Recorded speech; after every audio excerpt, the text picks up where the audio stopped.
You know what I mean? Like Mhm. me, if I, by the grace of God, if I didn't have social media followers and stuff, I wouldn't have been having anything because I Mhm. still had a lot of followers in the group and I still, you know what I mean?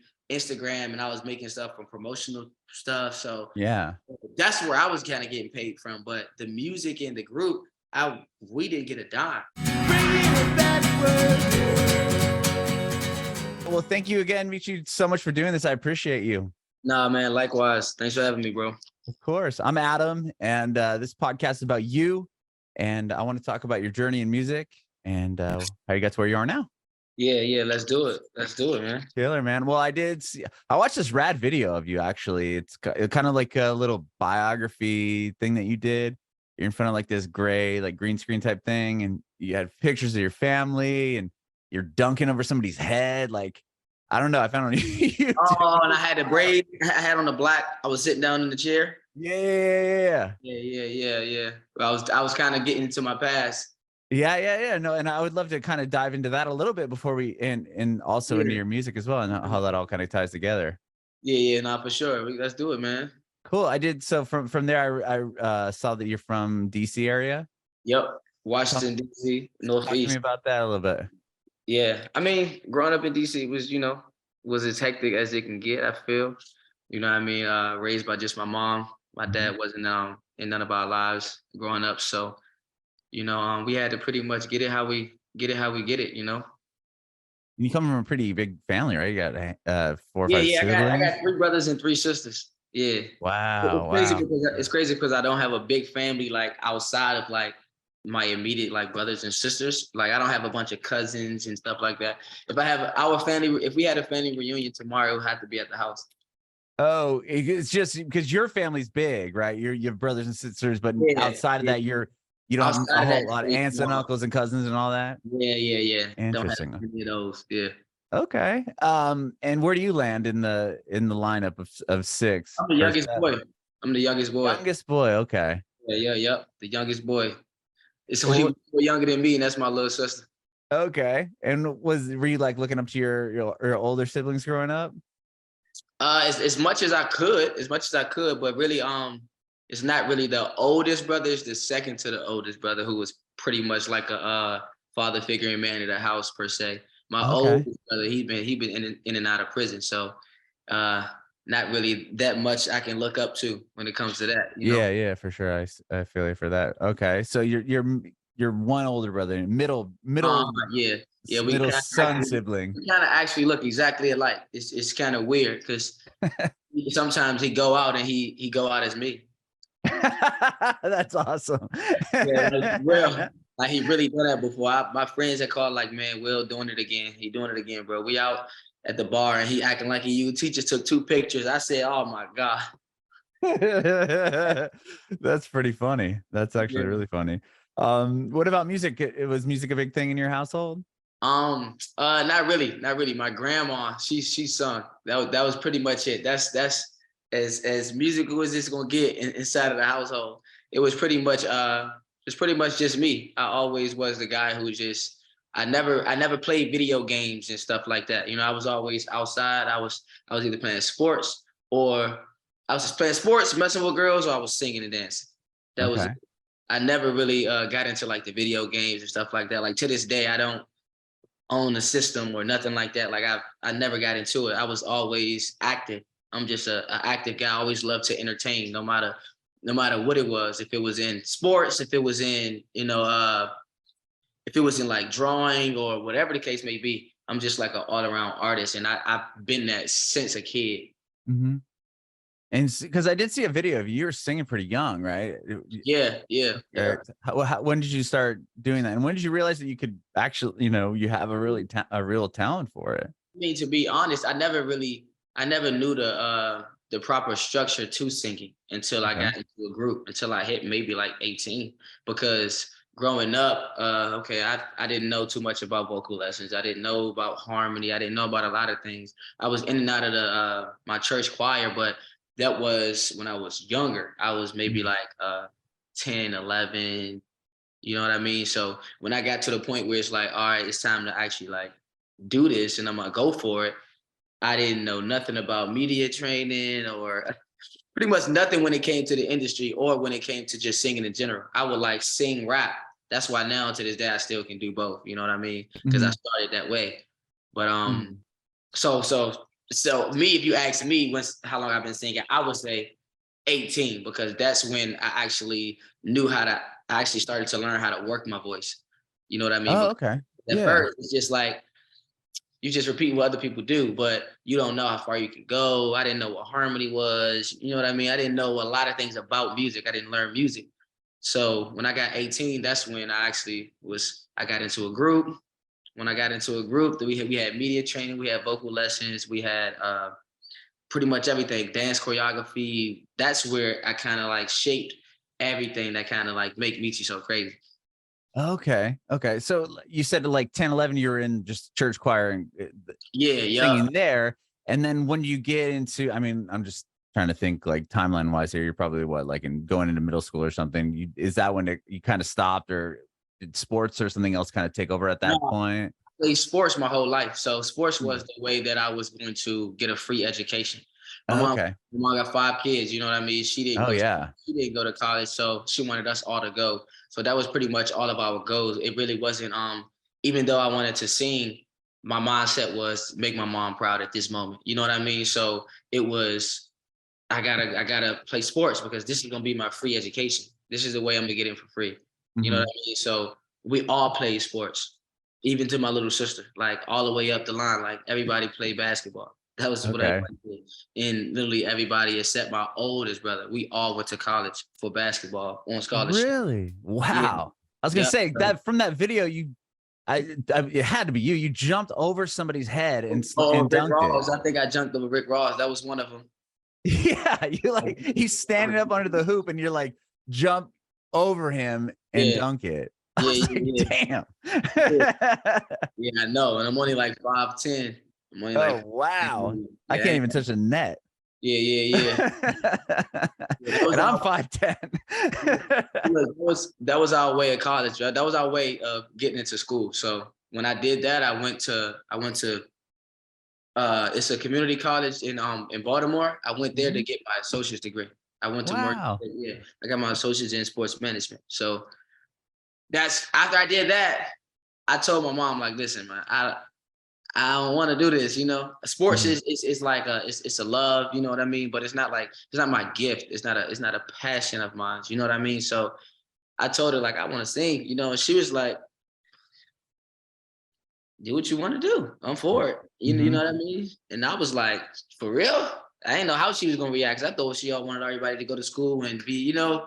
So, but she was like, go for it. And after that, I just started to do my thing. I started to host clubs in DC, and that was my way of trying to like network. I would host clubs, and because I always had like a Twitter following and stuff. This is back when it was Twitter and Bebo and all of that stuff. Okay, sure. You remember Ubu and all of that stuff? Yeah. This is Ustream, man. It's crazy to think about those companies, like, because I think with Ustream, didn't you have to pay at some point? Like if you wanted a certain like level of it? Sure. I'm not even sure. I don't remember. Now it's just like you can go on any platform and just stream. It's just put all those companies out of business. Yeah, but that was my way of networking. So I started before even music. I was a party promoter. Yeah, I started. Really? I threw parties. I threw parties in the area, and I started to host. And after I recorded like a remake of one of my songs, I would perform it while I'm hosting. I would have the DJ play it and I'll perform it. So that was my way of getting it out there. And I was only like 18 years old and in like 21 and up places because I was hosting. You know what I mean? So yeah, that was my way of getting like my name kind of like known, you know? So it kind of made my transition a little smooth. Were you always like pretty outgoing? I mean, to be able to go up and host a party, I mean, that takes a lot of courage and confidence. Yeah, man, I'm a Gemini. I walk in the room and I want to be that guy. You know what I mean? I take on that. So and it's kind of like inevitable because it's of my personality. You know what I mean? I'm a people's person. When I go into the room, I make sure I speak to everybody.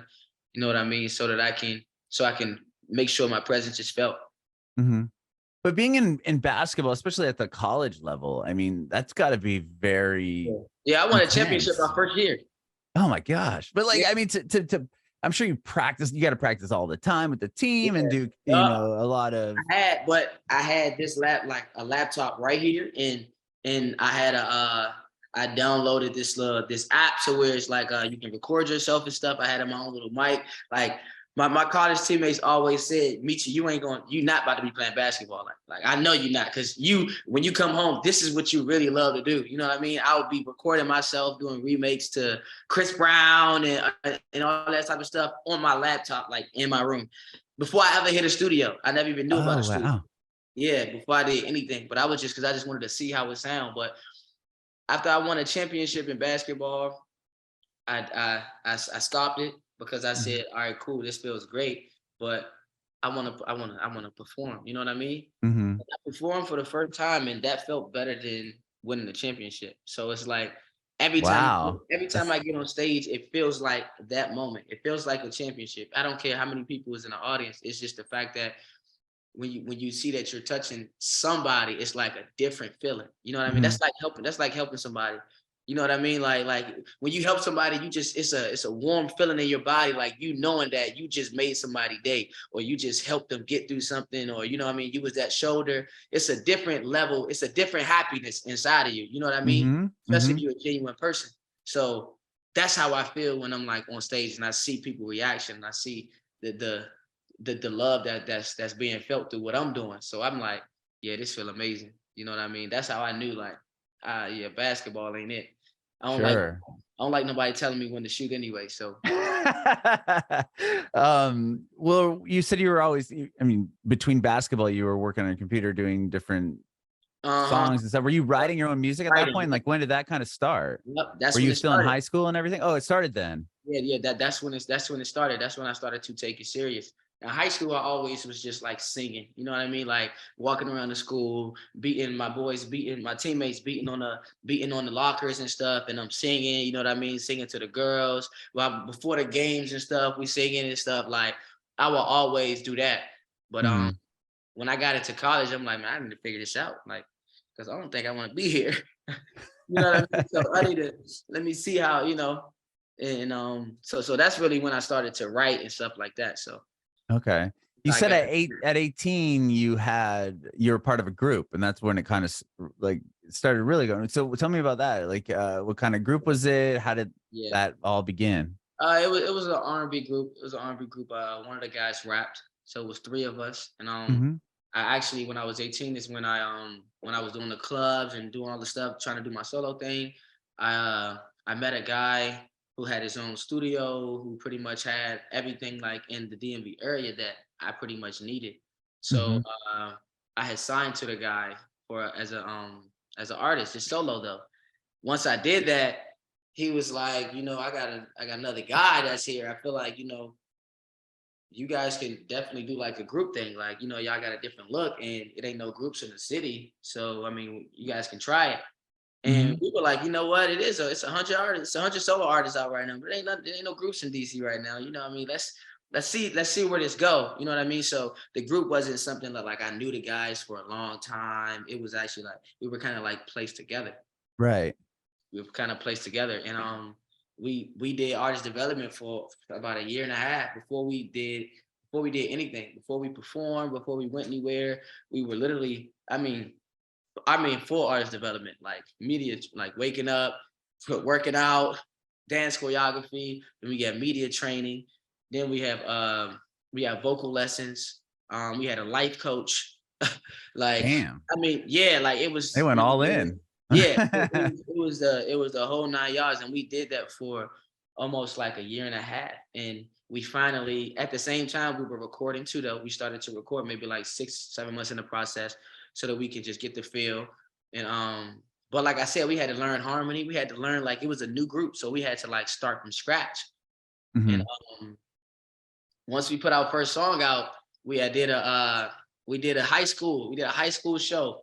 Oh man, they went crazy. They chased us through the school. We had to leave out the back of the school. Like, this is all on footage too. Like, it's on the internet stuff too.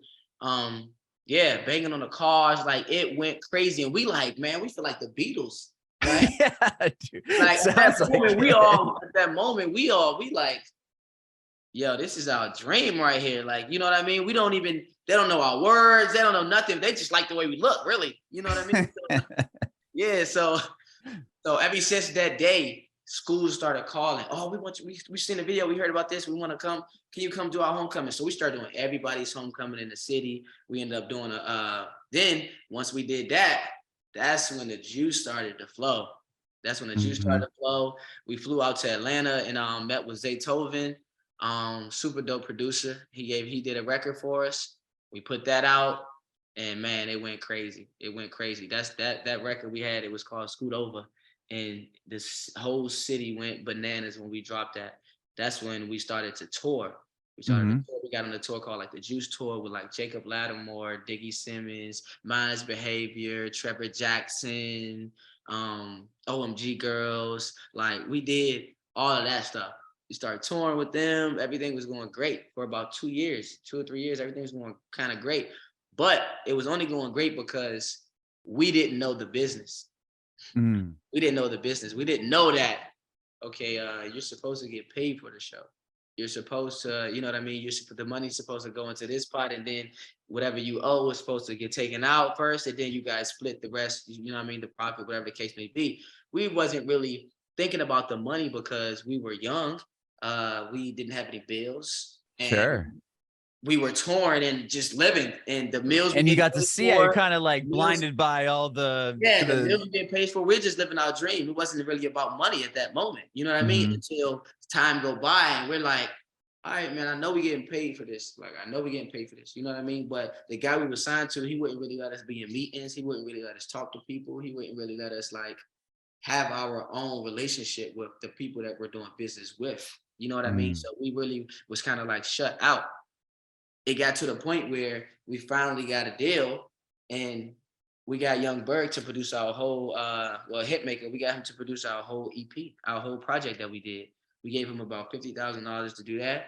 And after we did that, the guy that we were signed to, we go into the office finally for the first time. We walking into the office and to premiere our project and stuff, and they asked us to play more music. We like, man, we got about 100 songs. The CEO is sitting across from us like, play some more stuff. Man, we play stuff and they didn't even know we had these songs. So the whole time that the guy that we're signed to is going into these meetings, he's going into the meetings really pitching like the whole like label. He's pitching other artists. He's not really going to our meetings, focusing it on us. So the people there like, why you don't play this when you come in here? Like, you ain't never played us none of these songs. So we sitting there like, so what the hell you really be in these meetings doing? Like, you know what I mean? Like, he's not working just for you. He's just trying to pitch everyone and everything. Sure. Okay. Exactly. So come to find out, the money that they gave us like for our advances and stuff, he was taking it, putting it to his houses and stuff that he was doing. The guy was doing, man, one of the houses foreclosed. He lost damn near all of the money. So now the label looking at us like, you know what I mean? And he went ghost.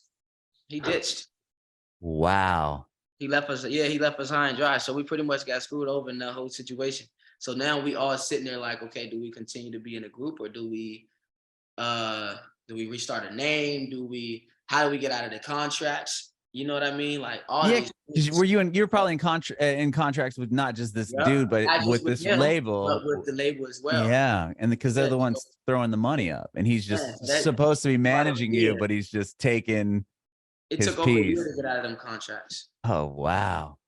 Took over a year to get out of them contracts. And when you're in that, you can't just go off and go, okay, I'm going to start my own project and I mean, you can, but what's the luck in you doing that and then blowing up and then they taking everything from you? Sure. That's a good point. You know what I mean? Like after that, it's like now my eyes are open. Like, you know what I mean? Now I need to learn the business. Now I need a lawyer. Now I need these things. now I'm getting put to the business now because I just was in something for 4 years, then we didn't make a dime. You know what I mean? Like me, if I, by the grace of God, if I didn't have social media followers and stuff, I would have been having anything. because I still had a lot of followers in the group, and I still, you know what I mean, Instagram, and I was making stuff from promotional stuff. So Yeah. that's where I was kind of getting paid from. But the music in the group, we didn't get a dime. He didn't pay us not one time in all of them years. It will always be you got to pay back for the bus. We got to steal the studio time, or we got to pay the choreographer. We got to pay all this stuff, and we like, all right, well, where's the books? Yeah. How Exactly. much comes out of this? Like, how much? He would never show that shit. Yeah, that's wow.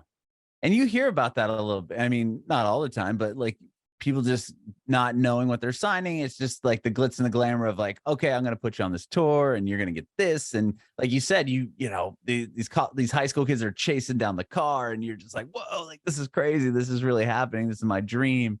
And everything's being paid for up front. We But got New Editions. If you watch the New Edition movie, it's like the same thing happened to us.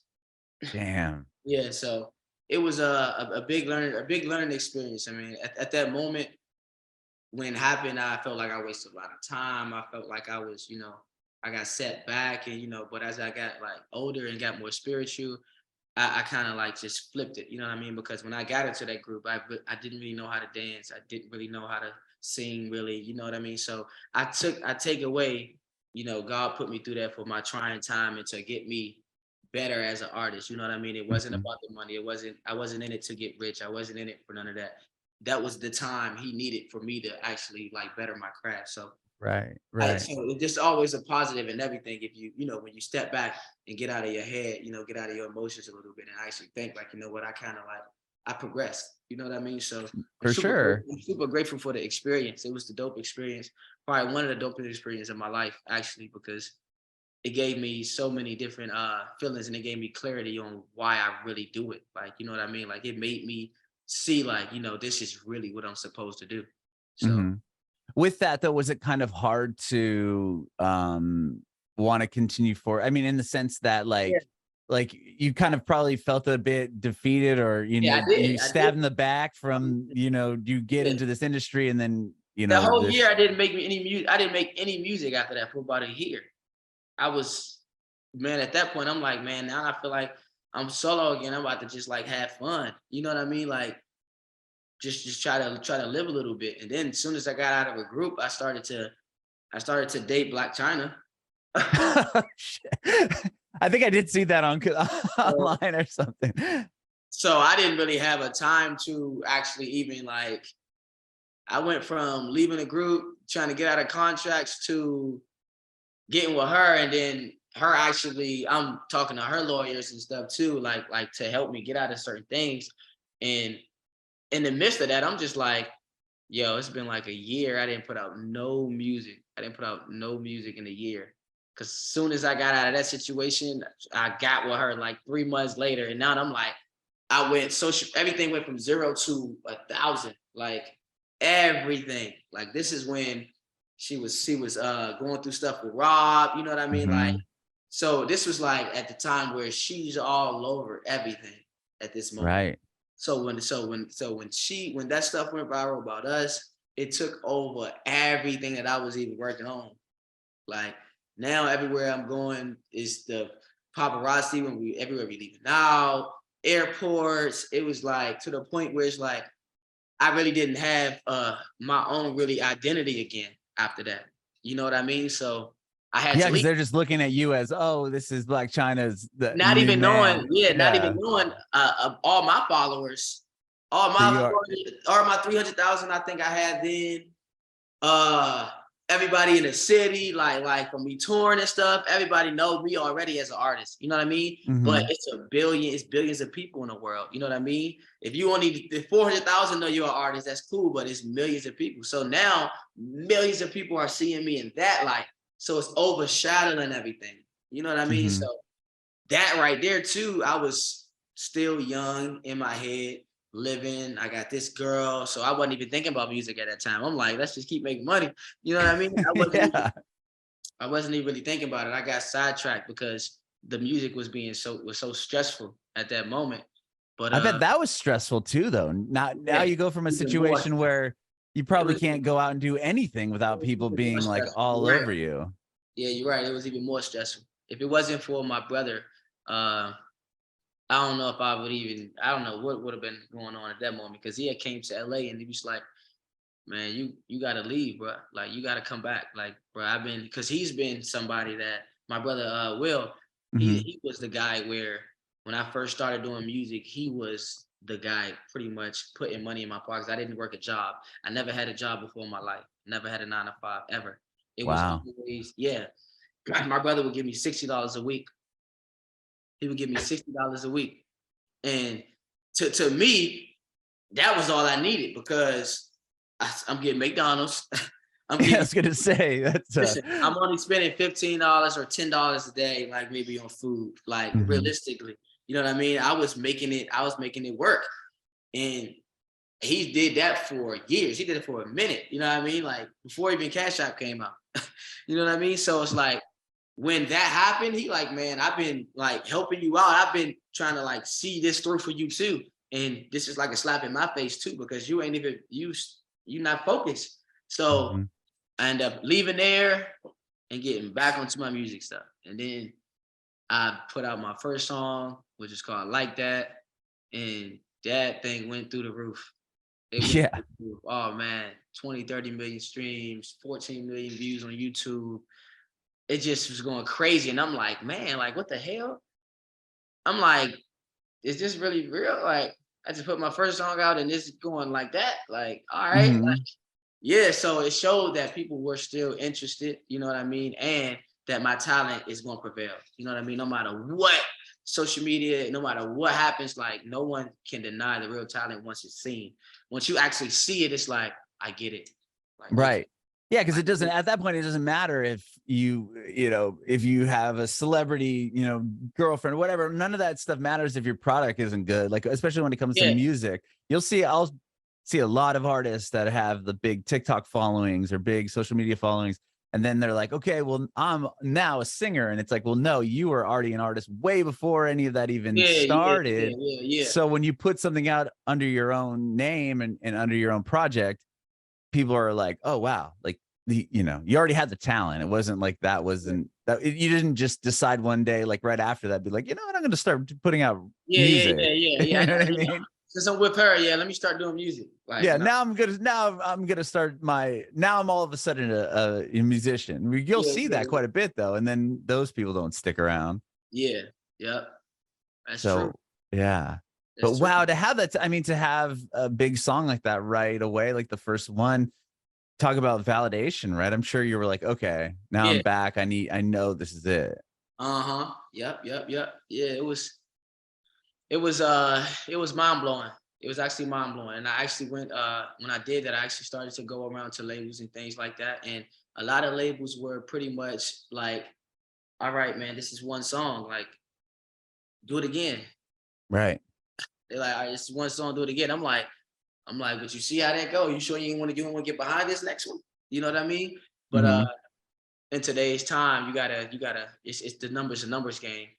So I ended up my next record, I went and got a record from my boy Vito. He helped write it. Vito the singer, he helped write it. AO and Keys produced it. And this is when AO and Keys had just put out all of the songs with Cardi B and they were Hmm. super lit. So and that was Wanna Be Your Man. I remade Oh, Wanna Be Your Man. And once again, 5 million, 6 million views. yeah, that's yeah, It, exactly. it did it again. It did it again. Pandora got behind it. I'm getting 350,000 spins a week. So it's going Damn. through the roof. But it's also making me feel like, you know, why am I about to get a label if I can really figure this out? Like if I can really, you know what I mean? Because Hmm. at the end of the day, the labels don't really want to put, they don't really want to, they want you already like touring the world. That's basically what they try to say. They want you Hmm. already like out of there so that they can Right. come and just like try to like just tweak your little stuff and make it feel like I've been a part and then try to make it bigger. You know what I Right. mean? There's not a whole lot of artist development anymore. Oh, and there's none. Yeah. I mean, It's like, you can just look at the new artist that comes out. Like you look at them perform or go to their shows, you can tell that no stage presence. You know what I mean? Don't know how to hold the mic. Everybody's covering the mic with their hand. Like mhm. it's so much stuff that you could just tell, you know what I mean? But I feel like the talent is coming back around. I feel like R&B is definitely swinging right back around. Oh, I feel the same way. Talent is coming back around. You know what I mean? I feel like everybody is starting to get tired of the bubblegum songs and stuff. Like TikTok is here now, but you know, maybe next year, throughout the year, it'll start to get a little repetitive. You know what I mean? Hmm. So But I I even feel like with TikTok too, it's kind of changing. Like I've had conversations with artists where it's almost like now TikTok was cool in the beginning where it was almost giving everyone an equal platform to, yeah. make it or do something, or it was kind of like it'll land on this For You page. And if people care, then the algorithm would build it. And, once it becomes one of the biggest or the biggest app on the planet, then all the big corporations can get behind it and like Now filter you add their, now, filter their people into that For You page a bit more. yeah, yep. So yeah, it's interesting how that's all kind of changing. Yeah, yeah, yeah.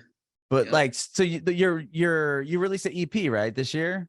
Yeah, just released my EP last week. Yeah, Crazy Dope Love. Last Friday, Crazy Dope Love, man. I actually got a tattoo on my I actually Oh, just hell got a yeah. tattoo. Um I'm super proud of myself, super proud of my team for this one because it was it's my first one. Hmm. I've been doing this since I was 18, so about 8 years now, and it's to the point where this is my first EP. All of this time, you know what I mean? Finally put out my first body of work, and no matter numbers, no matter what the case may be, I'm just super proud of myself and my team for actually doing it now because now I have stuff that I can call my own. You know what I mean? And it's not Hmm. just this type one song here, one song this year, one song next year. It's a whole body of work that somebody can go press play and just vibe out to for a whole 20, 30 minutes. So and then it shows all of my sides. You know, that's why I came up with the name. And I thought about the name just one morning. And I was just like, what are things that just describe me? You know what I mean? I'm super dope. You know what I mean? Hmm. I'm a crazy guy. And I'm a lover. You know what I mean? So I want people to get from this project that these are all my alter egos. These are all my sides. That's why on the cover I put three of myself. I put the love one, I put my dope one, and I put the crazy lit side. So it all comes together. And when you listen to the project, you hear songs for the ladies, you know, you hear some turned up songs to get you lit, and then you just hear some dope music, you know, some Afro Hmm. beat. You get everything. You know, you get the best of all worlds. You know what I mean? No matter what you like. If you like hip hop, you like R&B, you like Afro, whatever you like, it's there because I'm a type of artist where there's not just one side of me. I want to show pretty much all of my sides. So, Hmm. and I'm gonna keep it going. It's really just the first one. So we got to run it up. Are you gonna do any like a tour to support it? I know it's kind of a Hopefully by the grace okay. of God, you know, hopefully next year, once we keep running the numbers up, you know, more doors open. I love it, man. Well, I love what you're doing. That's amazing that you're able to put this out and kind of even keep continuing on through just being in that position early on and seeing Yeah, kind of the real negative side of what could happen in the industry and being able to just persevere through it. yeah, man. It's been a long journey. Mhm. A lot of no's, a lot of yeses, a lot of ups, a lot of downs, and I'm just blessed to still be able to be in a positive mindset to just not care what the outside world think, and just want to keep pursuing what I love to do. You know, Mhm. because a lot of people get discouraged, a lot of people stop. You know what I mean? And for me, there is no stop. Mhm. Sure. Yeah, it's Well, only green light. I love it, man. Well, I have one more quick question for you. I appreciate your time today. Thank you so much for doing this. Not for sure. I want to know if you have any advice. Oh, you kind of just answered it, but I want to know if you have any advice for aspiring artists. I mean, I always say the three H's that I go by, and I learned this when I first started music. Um, and it's humble, honest, and hungry. It's you gotta remain humble. You know what I mean? For one, always you gotta be a humble guy, humble woman, because everybody pick up on it. When you walk into the room, like you can pick up, a lot of people can pick up on your energy. You know what I mean? They can pick up if they feel you arrogant or cocky or whatever the case may be. It's times for that. When you're on stage, you can be all of those things. You know what I mean? But when you just to get on that stage, you need to be a humble guy. You gotta be an honest guy. You gotta, when you say stuff, you gotta mean what you say. You gotta do what you say. You gotta be an honest person, and you gotta stay hungry, because it's always, I always say, once you get to number one, that's when the real work starts. You know what I mean? Because now you got everybody else trying to come for that one spot. So just gotta stay hungry. Gotta stay hungry at all times. Bringing it backward.